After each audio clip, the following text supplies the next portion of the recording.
Yay Networks.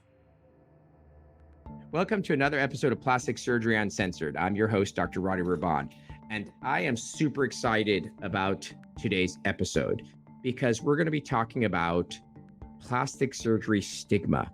I love it because, as you all know, I like talking about things that people don't want to talk about. I like to talk about things that are a bit controversial, and I think it's a subject that is on everyone's mind constantly, given where we are in today's society, which is we've arguably made progress, arguably made regress. It's hard to say where we are, but we definitely have been talking about self-esteem and loving oneself. So the show would be useless if we didn't have the commentary of wonderful patients of mine. And I am blessed that I am going to have the show with Sara, a patient of mine now. For how long have we known each other, Sara? Dr. Rahban, we met in the early part of 2020, right in So the heat yeah. of the virus. Yes, right. So we've known each other for 2+ years, and Mhm. through the experience of surgery, we've gotten to know each other very well. So welcome to the show, Sara. Thank you, thank you, thank you. All right. Well, we are excited to have you. So, as always, we'd like to do a quick introduction as to how you and I met and what you've had done. Let me preface this by stating, the subject matter today is stigma, plastic surgery stigma. So there are individuals, I happen to be one of them, that when I do things, I'm very open about them. Like you. Hey, you had your nose done? Oh my God. Oh yeah. Hell yeah. Look at this. This is amazing. My nose looked terrible before, but look at it now. And guess what? I paid for it and I got it when I wanted. That's the kind of personality that I have. And then there are individuals who want no one to know. I don't want my photos out there. I don't want anyone to know, hey, did you do your nose? No, not at all. And it usually comes from the stigma associated with plastic surgery, as if it says something about you. Then there's a second stigma, which is a super stigma, which is you've gone too far, you've done too much, you're a plastic surgery junkie, you don't know where to draw the line, you're starting to look cat-like. And so we're going to kind of address both of them, but why you're such a wonderful, wonderful patient to have on is because you've done a bunch of stuff, and I guarantee you no one would have a clue because you look stunning. So let's talk about it. We met in June of 2020. So what did we do for you first? Sure, sure. So we went in and I was unhappy with how my current breast implants looked at the time. Right. And I also was having some trouble with my abdominal area, not just aesthetics. Yes, the skin was crepey, crinkly, stretch mark. I had a baby in Right. You had had a 2008. baby. Yeah, you had a Mhm. baby in 2008. That makes a huge, that's very important to know. Okay. Yeah, that's super important. And even though I was really fit and thin and all those good things, I just didn't feel like I was at my full potential with my body. So we did a breast revision. We put in new implants and we did a lift. And then we did some liposuction and a tummy tuck. So essentially in 2020, you came to me Mhm. and we did a mommy makeover, something that I do, Right. I don't know, 3, 4 times a week, which is, hey, I'm in great shape. I eat well, I exercise, and I had a child. And despite everything that I'm doing, my body is just not cooperating to the extent that I like. My breasts, I've had an implant. I'd like to change them. It's been in a long time. They're starting to sag a little bit. My abdomen, I just can't get rid of the skin. I have a little bit of a bulge. I guess my muscles are pulled apart. And I got a little bit of fat that's stuck in my love handles. And unless I become anorexic, I can't get rid of it. And Mhm. we have that all the time. And we've talked about that on many occasions. So you and I did a mommy makeover, and surgery went great. You did amazing. You looked gorgeous. You felt gorgeous. And you tell me how you felt after that surgery in terms of how it impacted your life. So, surgery, that's such a scary word. So, coming out of it and the healing part and just how I looked, it was amazing. Right afterward, and then the first 6 months, I became a new person. I started to shine even more. I feel like my personality is very bright to begin with, but it was amplified. Clothes fit better immediately. I was able to leave the house in confidence, especially living by the beach. By the beach, you're not wearing a lot of clothes. And it was just interesting because I could sit up and my abs were tight. My breasts didn't feel like they were sagging against me. It was just like getting a new set on life in a new body. It's like I was had myself before I had a baby. And I know, and you're married, correct? I am Happily married, correct? happily married. Got it. And so one of the things about mommy makeovers that are very special is that it's a gift that gives. In other words, you get the benefit directly, and then your life partner indirectly is a beneficiary, not because of the obvious. Oh, wow, your breasts are bigger, so he likes them. Not at all. It's because now you have this sort of shine to you, and that shine is that confidence. And that confidence spills over into your interpersonal relationships. Again, you're special in that you're already a very confident woman. I've now gotten to know you quite some time, but there's this information that in order to get plastic surgery, you have to be some super, I don't know, insecure, meek individual, and that plastic surgery just makes you confident. Not at all. You're super confident before, but I can't imagine that this didn't add a little oomph to your interpersonal relationship. Oh, but it did. So yes, there is, sexually things are better. But just he saw me for who I was before I had a child. We met afterward, obviously. So it was like a way back in time. He saw me as a whole complete person in my eyes, which he saw me before as that. But just he said just the look on my face every day of just waking up and being true to myself and not complaining that my mind doesn't match my body to that degree. It was life changing, and now we can go on trips. I can wear the bikini, I can wear the dresses, I can be expressed fully. Okay, so then you did this. Awesome. Bye bye. See you. I'll see you never.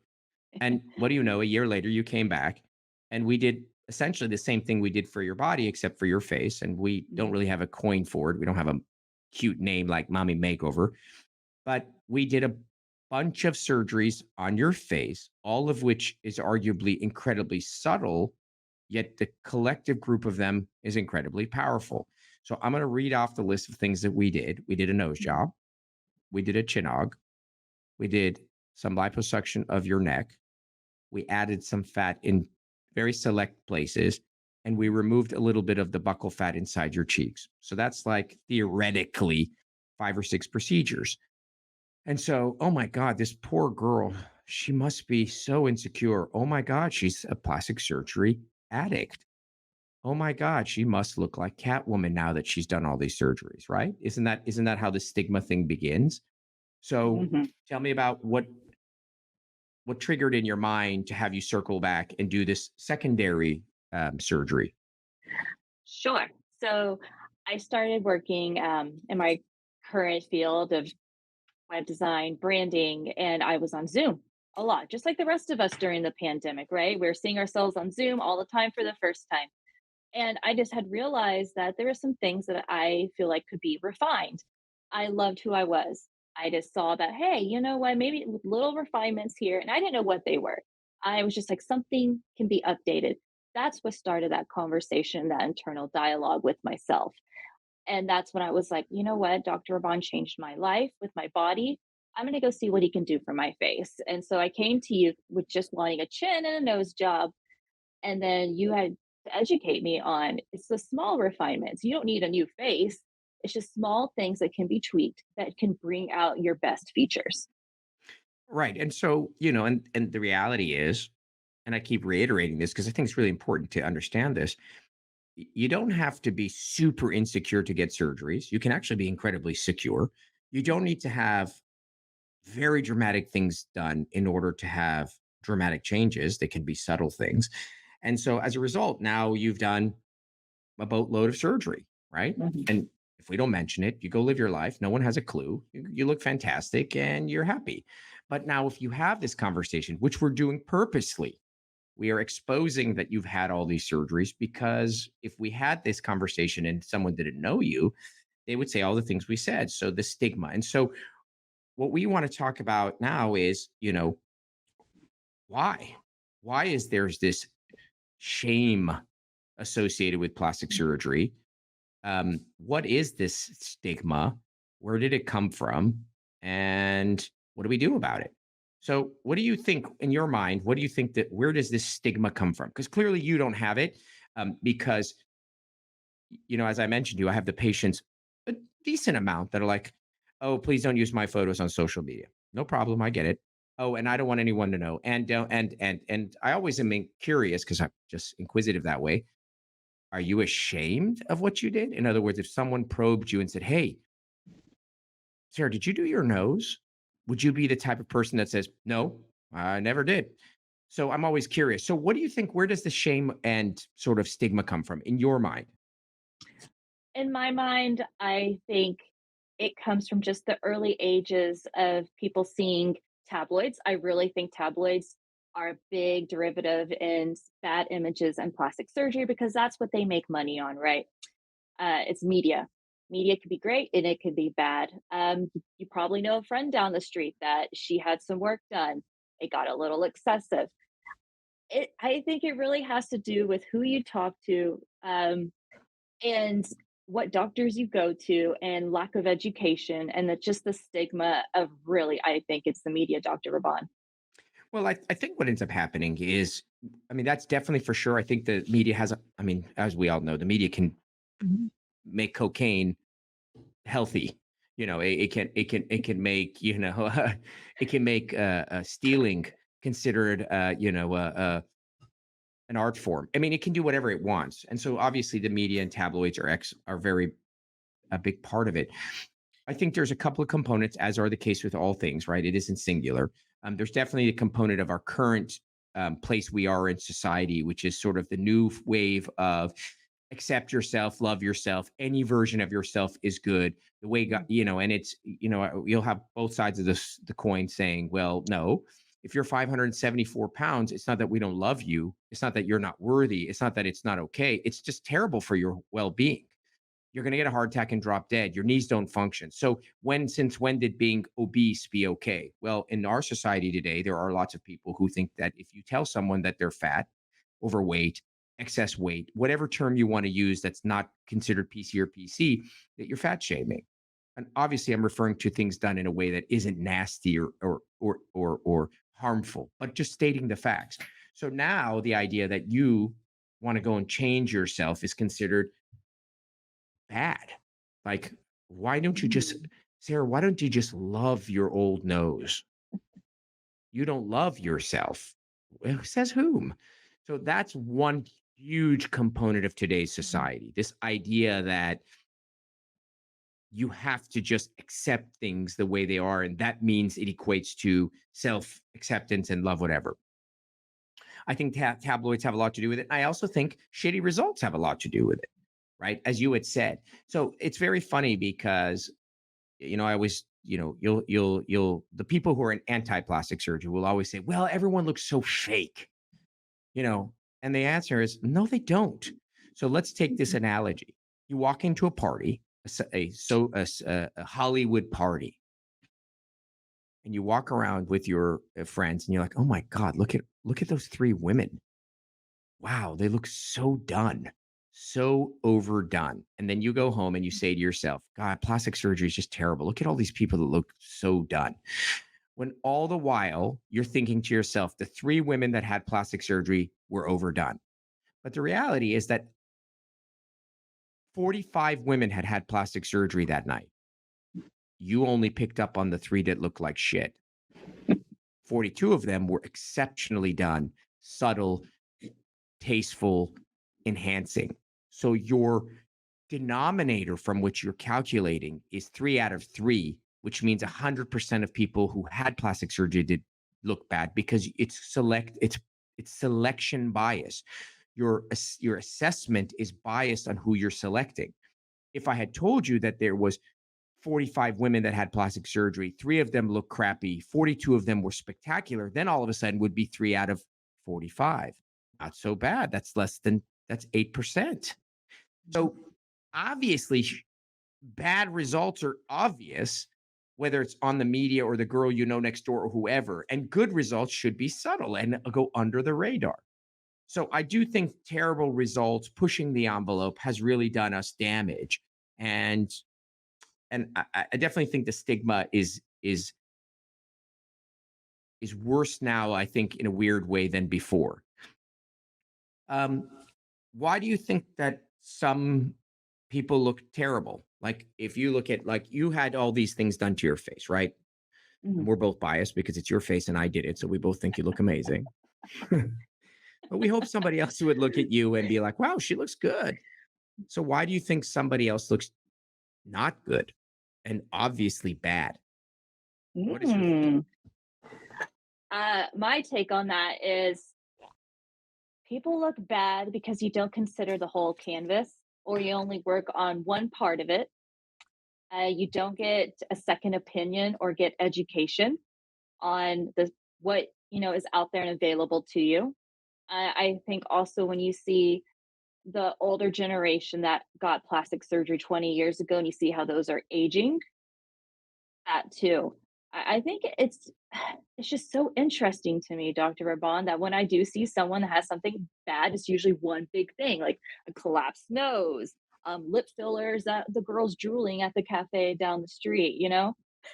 Yeah, I mean, to me, plastic surgery, this is how I encompass it. I don't think this is a past generation, new generation. So, past generation were shitty facelifts, new generation are duck lips. I mean, every generation will find the trend. The 90s were big boobs on, cocaine addicted models. I mean, it was there, every generation has their bad, overly done item, right? So, Yeah. to me, what makes bad outcomes is, first of all, you can't have a bad outcome unless you have a bad surgeon, because someone did the work. Like, you didn't just walk in and it just happened. Someone operated on you. So that someone is your surgeon. So bad plastic surgery is because of a bad plastic surgeon. And we know we've done this many times. Many of the people that are doing it are not plastic surgeons. So let's begin by that. It's just people doing cosmetic surgery. So we won't dive into that. So there are two parts to a great outcome: technique and artistry. That's what makes an outcome. The technique, I'm going to do this type of rhinoplasty versus that type of rhinoplasty. For example, noses, I do structural rhinoplasty. A lot of surgeons do reductive rhinoplasty. Structural rhinoplasty is something where we add support. Noses tend to look good over years. Reductive rhinoplasty is taking things out and things tend to collapse. So there's the technique. I picked, in my opinion, the right technique, AKA, I picked the right recipe. Then there is the craftsmanship, the artistry, the practice element, the eye. Who says that your nose should be this rotated versus that rotated? And for those of you looking, it's how much of it do you do? And that's the eye of the person doing it. I want your nose tiny. I want your nose semi tiny. Do I? So there is a vision of that person, just like the person doing your haircut, just like the person doing your interior design, just like there's a taste. That's a factor of that person's preference. So there's the technique, which in some instances has gotten better over the years, but in many instances haven't changed in decades. And then there's the preference or the taste or the skill set or the artistry. And it's really a hybrid of both. So good surgeons pick good techniques and execute them well. And those that don't ruin the results. And then people walk around and see those results and think everyone looks like that. So we're going to take a quick break and then we'll come back. We're going to chat a little about the stigma as it applies to body dysmorphia, because I think those individuals who've taken it over the top also contribute a lot to the stigma. And we'll talk about some other elements of empowerment. How's that sound, Sarah? That sounds fabulous. Plan it is. All right, we're going to take a quick break. We'll be right back with Plastic Surgery Uncensored. Welcome back to the second half of Plastic Surgery Uncensored. We're diving deep into plastic surgery stigma, here with Sara, my wonderful patient. So, Sara, as we were thinking about stigma, how did it get this? How does this heaviness associated with plastic surgery occurred? And as I told you, I think it's the extremes that create the essence, right? The Mhm. extreme plastic surgery, the terrible surgeons, and a lot of the extreme surgeries occur in an area of body dysmorphia, which is a real bona fide entity, which is an individual who literally looks in the mirror and doesn't see the reality that you and I see. So, for example, I look in the mirror and I think, oh my God, my neck skin is down to here. In reality, it's not. So I would go in and be like, oh my God, doctor, you got to fix my neck. So it's a break from reality. And so body dysmorphic patients or people who are on the spectrum, you know, for example, I'm gluten sensitive. I'm not gluten allergic, but everything is a spectrum. And dysmorphia is a spectrum. You don't have to be full blown body dysmorphic to look in the mirror and kind of not see what everybody else is seeing. So those patients then end up having a lot of surgery that is unnecessary, right? Yep. And when you have a bunch of surgery that's unnecessary, you get shitty outcomes, right? If your nose is pretty damn good and someone operates on it, what's the chances it's going to be better?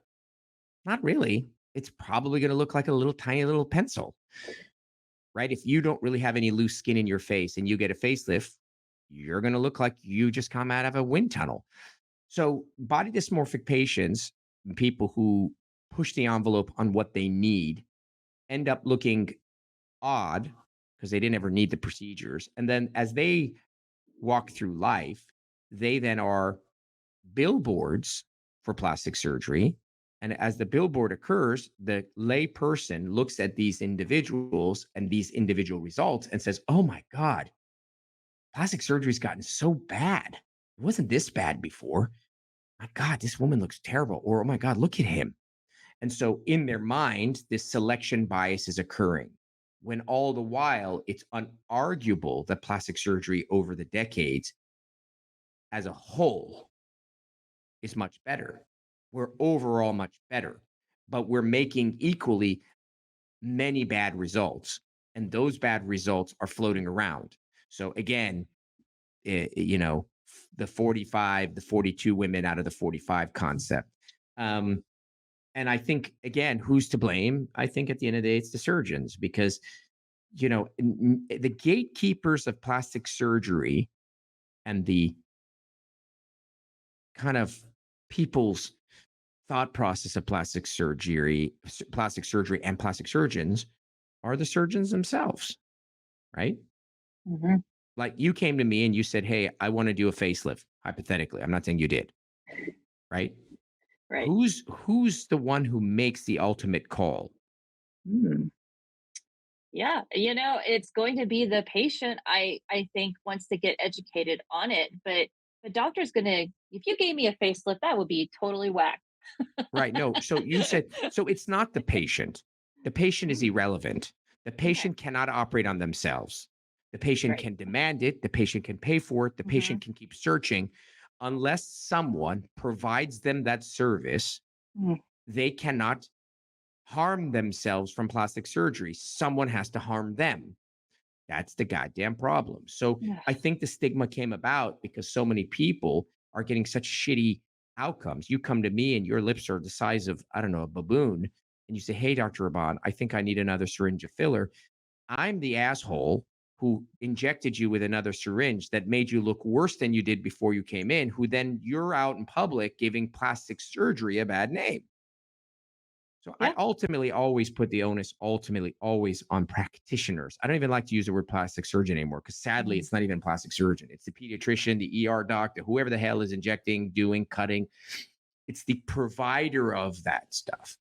So I want to just talk about the last thing I want to talk about is as a patient who's had, I'm going to count them now. 1, 2, 3, 4, 5, 6, 7, 8, 9 procedures, right? Mhm. Yep. Holy crap. What the as a patient who's had 9 procedures, when you interact with society, your friends, people, whatever, how because you've been very forthright, you're a forthright individual. I mean, you're on the damn show. You're actually the one who even suggested this topic.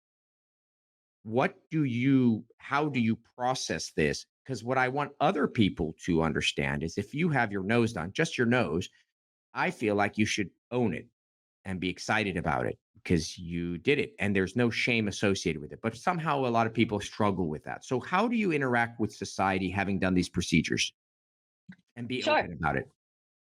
Absolutely. I don't go walking down the street and I'm saying, "Hey, hey, look at all this work I got done. Look at me." Uh, Sure. but but I do have a lot of women that ask me what skincare I use, who does my hair, how do I look so refreshed and relaxed? What's the secret? And I'm always just laughing. I'm like, "Let me tell you something, doll. I got this many procedures done in this amount of time." And I tell them all about it. And they're half the time it's either, "Oh my gosh, wow, good for you." The other time is, "You're very young. Why would you do that?" So I just had to learn to manage it and manage it in a healthy way that it's not judgy. I educate them and I just let them know I was whole before. Now I can be at my true and fullest express self. And a lot of it, like just past weekend, I was talking to a woman and I told her everything. And she was inspired to have work done for herself because she had burns on her face and she wanted to get her nostrils fixed. And it Let was me a ask you big a quick ordeal. question. Let me ask you a question.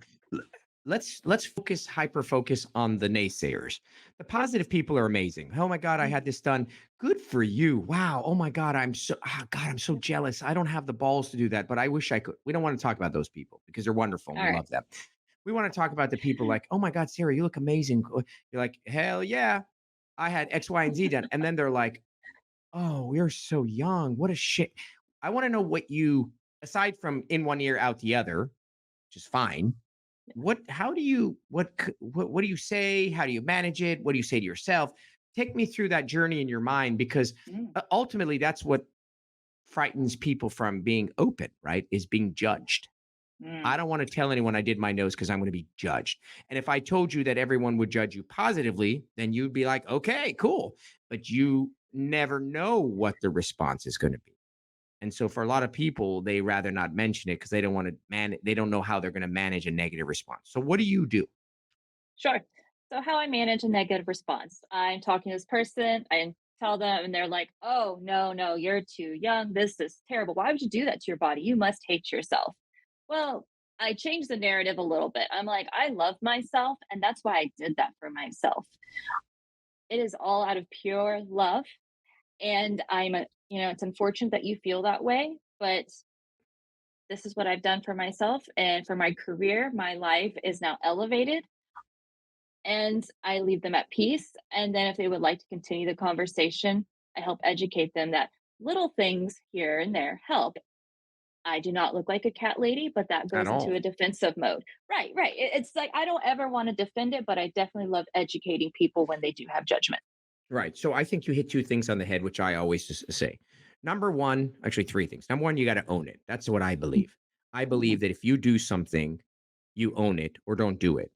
Right? There's no shame in what you did. You got married, you got divorced, you own it. You know, whatever happens to you in life, you own it. Because when you own it, you set it free. When you don't own it, then you have to package it, compartmentalize it, hide it, and keep it hidden. Whereas if you own it, it's free and it's done and it's gone. Number one. Number two, you talked about the fact that you changed the narrative. So the narrative for the naysayer and the stigma driver, the person driving the stigma is, what a shame. Poor girl. Oh my God, you must not have been complete and you felt that you needed to pay to be complete or alter yourself. And the reality is, oh, no, no, no, no. Please, please. You don't know me, but I am incredibly, was I complete? I was very complete. All I did, as I used the analogies, I was the most gorgeous diamond you've ever seen. I just polished it. I didn't change a diamond. There's no change in cut, clarity, color, or carat. I just polished the diamond. So I like the idea of changing the narrative, which is often from, oh, poor girl to what are you talking about? No, man, I love myself more than you love yourself. The second, and the way I go about things is education. Oh my God, you had all those procedures? Oh, no, no, it's not all those procedures. I had my nose and chin done. I took a tiny amount of fat out of my cheek because I was a little round cheeky. I added a little fat along my jaw because I was born with a little weak jaw. I had already had a breast implant. So, and all of a sudden it's like, oh, right. So I do think through education and through positive dialogue conversion, I think those are very good ways to own what you do. Do you owe it to anyone? No, no, you don't owe it to anybody. And you don't need to go around convincing the world. But when the conversation comes up, and this is what I'm referring to, you either turn into the wind and you address the conversation, or you just bury the conversation. That's what I'm referring to. And personally, and like you, I tend to be someone who owns stuff, and I don't actually mind having the dialogue. I don't mind it. It doesn't bother me.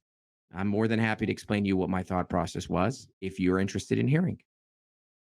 Yeah, absolutely. Right on. That's my approach in life. I'm definitely extroverted and I just love educating people and chatting about it. And I just want to destigmatize it. I want everyone to feel just as good as I do.